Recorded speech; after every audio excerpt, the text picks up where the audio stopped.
Hi everyone. So రీసెంట్గా మన క్లినిక్లో మనం ఒక పేషెంట్కి మెటల్ బ్రేసెస్ యూజ్ చేసాము. సో మెటల్ బ్రేసెస్ అనగానే అందరూ all types of metal braces ఒకటేలా ఉంటాయి అని అనుకోవచ్చు. But this is not true. మనకి మేజర్గా 2 different types of metal braces ఉంటాయి. ఒకటేమో రెగ్యులర్ బ్రేసెస్, ఇంకొకటేమో సెల్ఫ్ లైగేటింగ్ బ్రేసెస్. సో మనం యూజ్ చేసింది self ligating braces.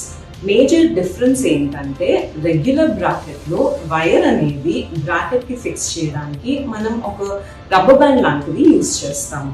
But in self ligating బ్రాకెట్లోనే మనకి ఓపెన్ క్లోజ్ మెకానిజం ఉంటుంది, డోర్ లాగా, that will hold the wire on to the bracket. దీనివల్ల ఏంటంటే మౌత్లో సమ్ కలర్ఫుల్ ఇలాస్టిక్స్ అనేది ఎలిమినేట్ చేయొచ్చు.